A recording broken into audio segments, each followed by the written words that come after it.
Hello and welcome back to Mix Minus Recap Star Trek: Lower Decks, Episode 4, Moist Vessel. I'm Daniel Brewer. And I'm Adam Burns. And we're going to try this again for the episode number 4. We're going to do something a little bit different tonight. In the past 3 videos, what we've done is spend a lot of time recapping what happened in the episode and then, showing you some screenshots of that and then us talking about different pieces. I think tonight we're just going to try to talk about the show, and I'll try to pull in some screenshots where important, not important, where relevant. Aren't we going to try probably 6 more times and then we'll have it perfect? That's right. By the time episode 11 comes along, we will be perfect. That'll be great. That'll be next year in season 2. Anyway, hey, if you like this video and like what we do here on this channel, make sure you give it a thumbs up, give us a shout out down below in the comments.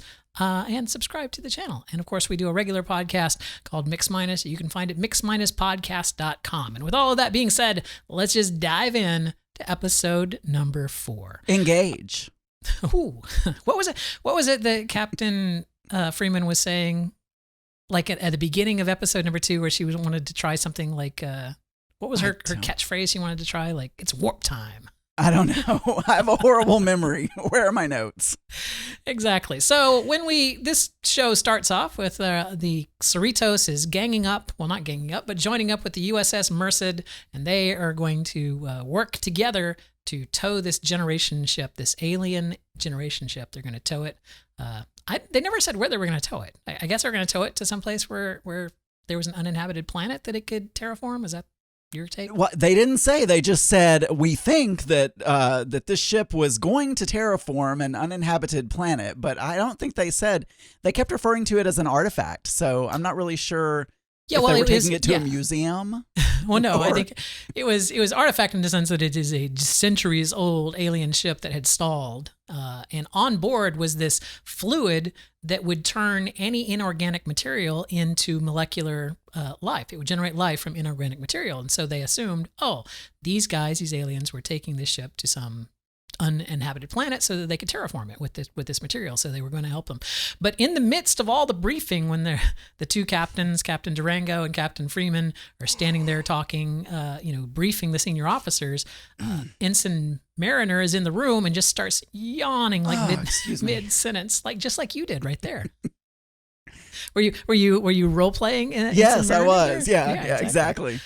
And I thought this was a clever wink to Star Trek overall, especially Star Trek Next Generation, where they just spend a whole lot of time in conference rooms explaining the plot to the audience at home, just a lot of exposition. So I thought it was kind of funny. Again, Mariner is kind of the audience substitute in this show. So here she's basically being us going, oh, God, okay, keep talking. Yeah.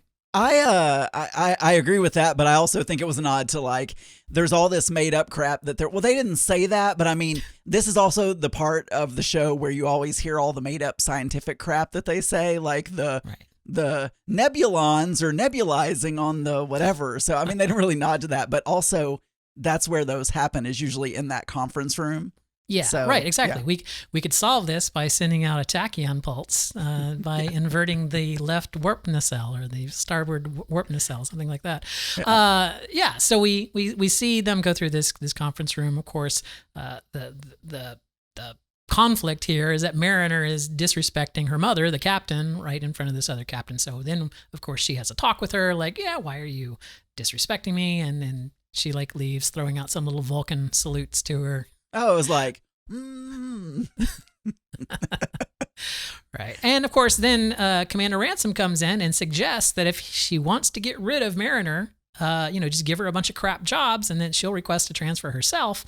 And the captain then turns around and just repeats that basically to him. And then Ransom said, good thinking, Captain, which is, again, back to the whole workplace thing where you basically give your boss the answer and then wait for them to repeat it back to you so that they can take credit for doing it. Brilliant idea, ma'am.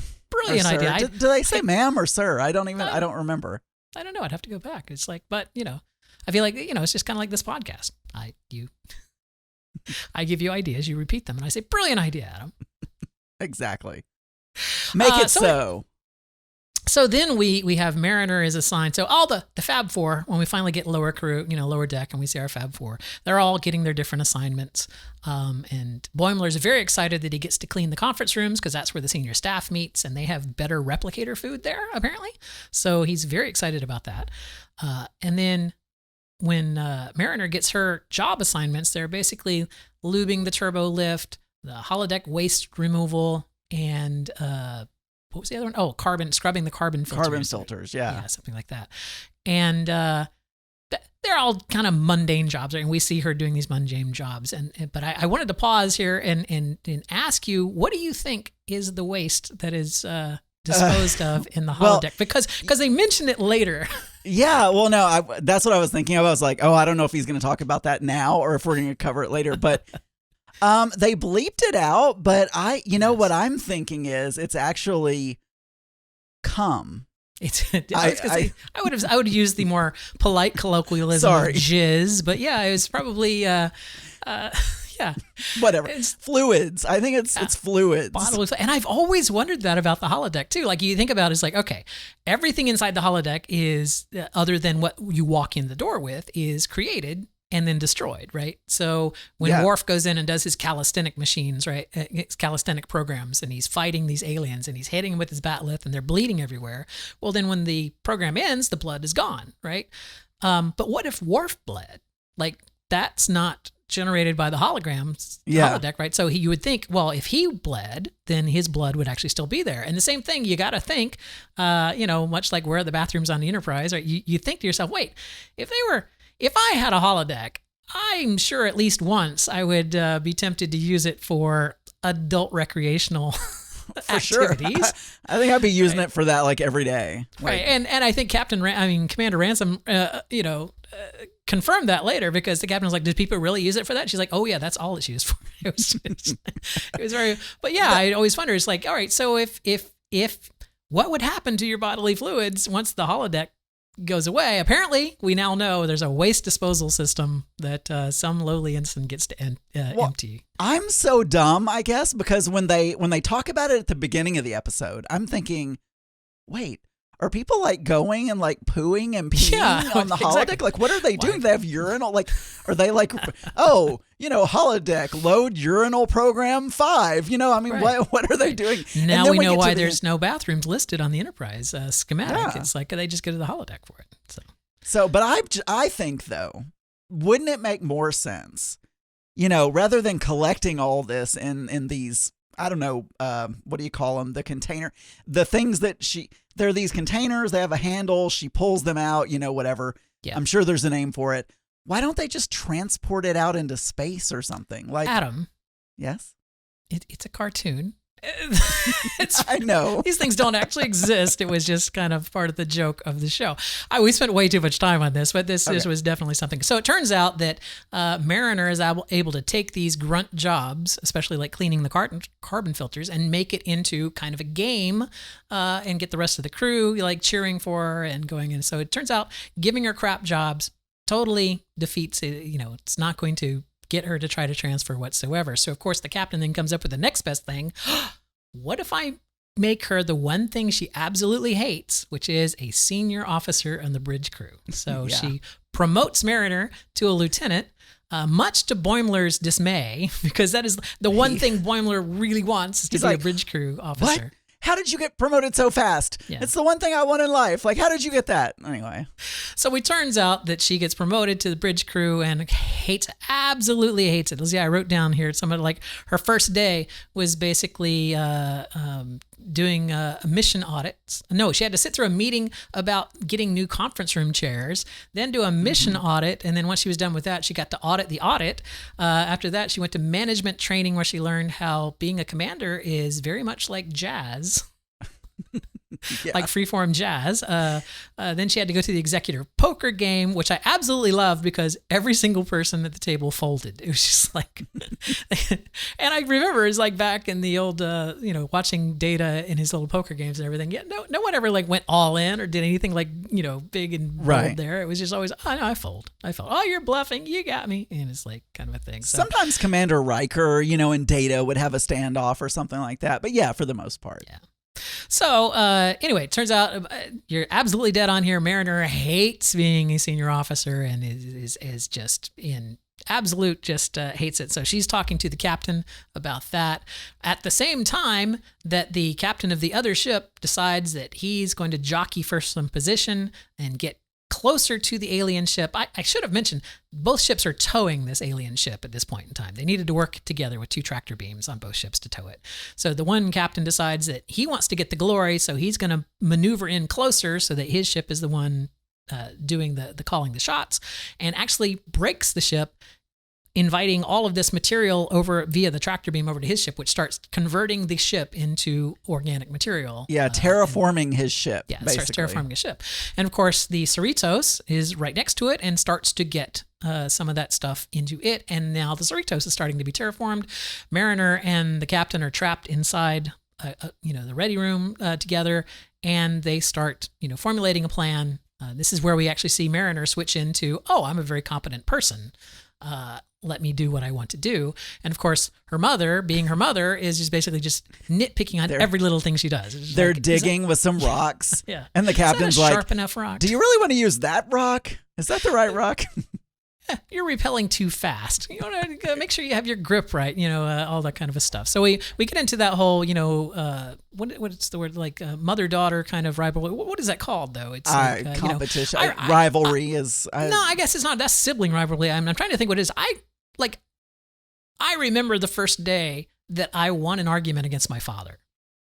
Yeah. Right? That to me was like a rite of passage. Where it's like, he actually conceded that I won the argument, which meant that I made my point and that he backed down, as opposed to be like, shut up, you're just a kid, you don't know what you're talking about, right? It was like, that to me was a milestone in my life at the point. It was like, he accepts me as being, someone who knows what he's doing, or at least about this one very specific subject, that I was able to win that argument. So I think it's kind of that whole, like, as a parent, you never really see your child as anything other than your child. And so you keep trying to protect them and you try to overprotect them and whatnot. And that's kind of like what's going on here with Mariner and Captain Freeman. Yeah. At one point, the captain says, if you'd stop acting like a child, and then Mariner's like, well, so it's not childish to give me crappy jobs to try to get me to quit right, or get transferred. Touche. Yeah. And of course, before the whole thing happened, Boimler had gone and seen Mariner's new quarters and was just like, why, how come you got promoted and I didn't? And she was just like, because I broke the rules and this is my punishment for it. And so, of course, Boimler is now thinking, oh, great. So for me to be an officer, all I have to do is just break the rules. Yeah. So right as the ship starts to get terraformed, of course, he spills coffee all over Commander Ransom's outfit there to try to misbehave. I didn't take that. Now, I don't know if you're going to mention this later, but first of all, I didn't realize that was him trying to make a mistake on purpose. I thought he was trying to suck up and bring coffee, and then the ship just bumped around and he spilled it. But maybe he did. No, he did it on purpose, because if you remember, he got called to ops and he said, I'll go to ops and I'll give them exactly what they deserve. And then the person on the comm badge was like, I'm sorry, what'd you say? And he's like, nothing. I'm in the holodeck. Oh, so I missed that part. Yeah, he was trying to be it, the guy there. So there's a minor subplot that I don't know if you're going to talk about. We can talk. Yeah. So the subplot is the Ascension guy. Mm-hmm. Yeah, let's talk about that. Let's just finish this particular, the A thread, the A plot. So it ends up that Mariner and the captain make it to the environmental controls and are able to reverse the damage of the ship. And we find out that the way that Mariner knows how to do that is that she actually read the mission briefing that her mother had published. Yeah. And how did they solve the problem? They nebulized or they gassed the ship once again. Right. That's right. Out of 4 episodes, 50% of them have involved nebulizing some kind of gas in order to erase the problem that had happened there. But one thing I wanted to circle back on, the other thing I had written down here is one of my favorite lines is like, the ship starts to get terraforming and the captain is like, not on my watch. And Mariner is just kind of like, but it is your watch. And it's literally happening right now. Exactly your watch right this second. Yeah. Yeah. So, and then basically the ship is set back to normal. And the captain is like, you did a really good job. Wouldn't it be great if you were a permanent bridge officer? here on the ship. Of course, this is not something that Mariner wants. Unfortunately, an admiral walks in. What's his name? Admiral... I don't know. I have it here. Admiral Vassery walks in and talks about having to check his sensors on his ship, to which Captain Freeman immediately says, oh, yes, well, we saw them on our sensors also. Just kind of like totally appeasing. Is like everyone in the room knew that the Admiral was saying something completely stupid, but because he's an Admiral, everybody just went along with it, and just kind of like, except this is Mariner's chance right now to like start making fun of him and, kind of get over it. And I thought it was an interesting thing here that Mariner was outright making fun of the Admiral, right? But if you think about it, the captain was making fun of the Admiral because she was going along with it. She knew damn well that sensors was a stupid thing to say, but she was just going along with it because he's an Admiral, and they probably laughed behind his back. It's like, oh yeah, Admiral Vassar, you mean his sensors, kind of a thing. So they're all making fun of him. They're just not doing it to his face.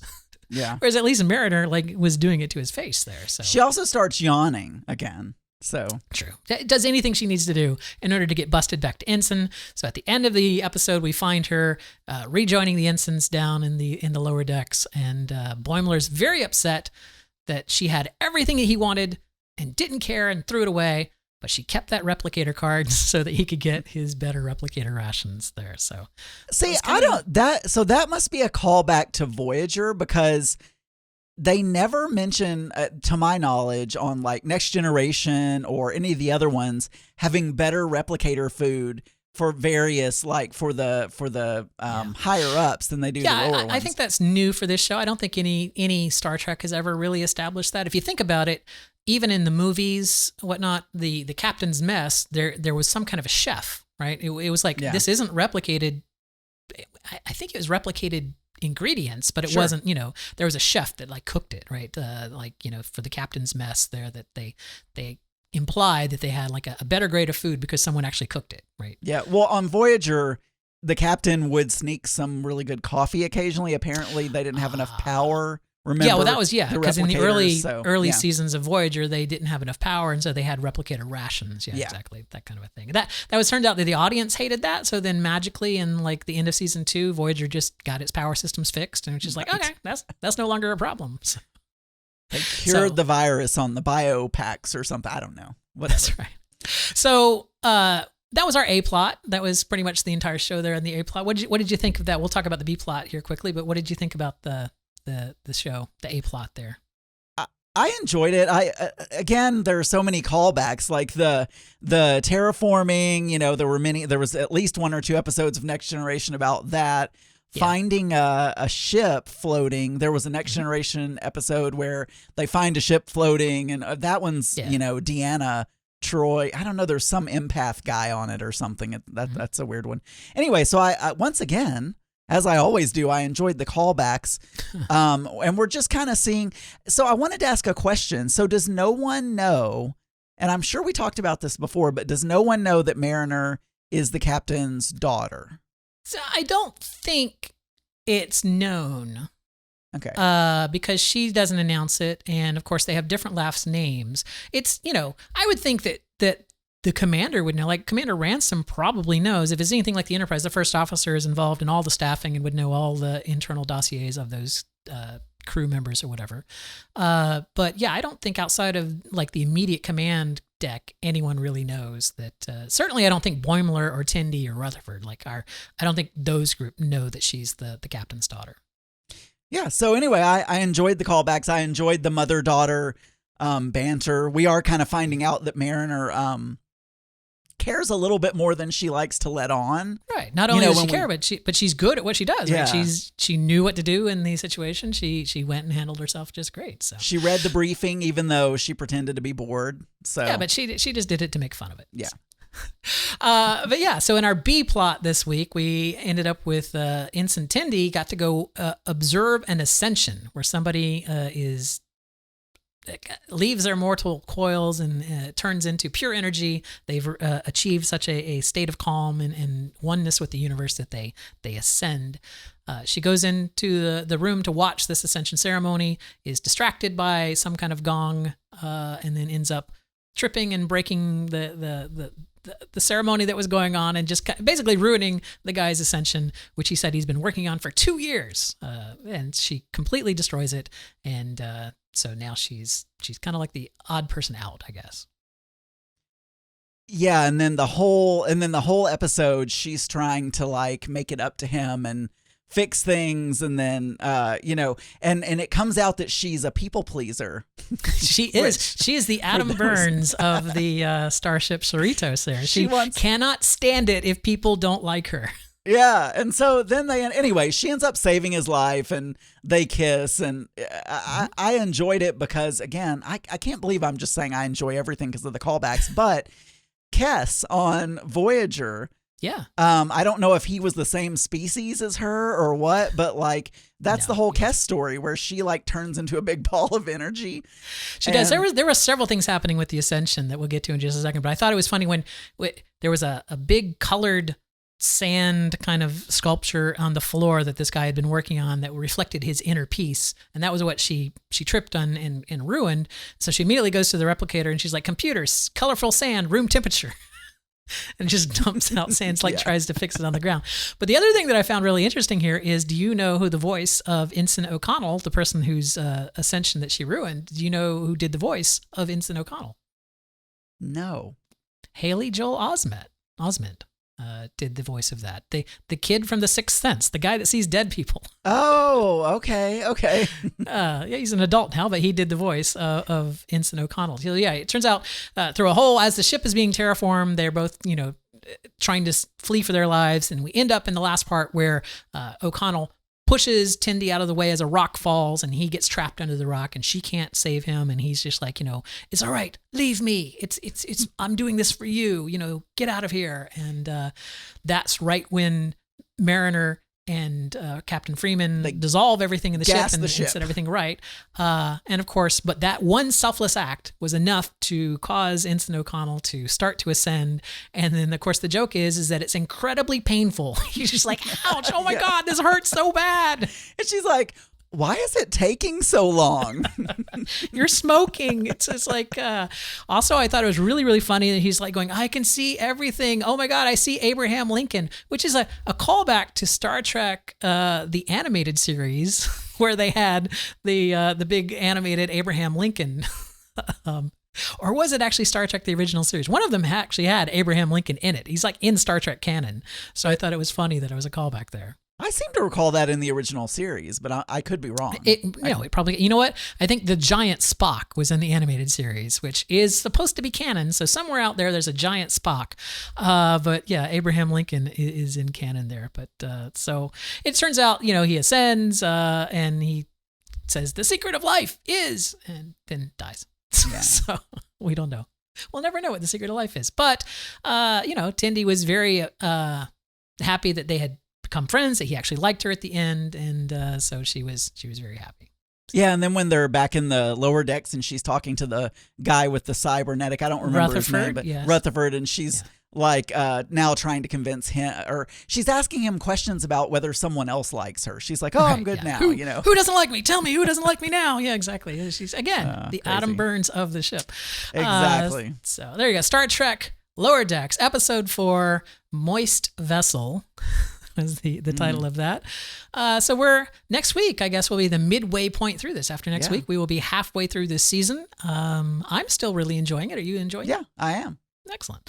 Well, then, why don't we come back next week and we'll talk about episode number 5. I'll be here. That sounds great. You can catch us at mix-podcast.com, on any place that you can get fine podcast. Actually, any place that you can get bad podcast, too. True. You can find us there as well. But until next week, we'll see you again. Peace out. Don't do it with that sarcastic Vulcan.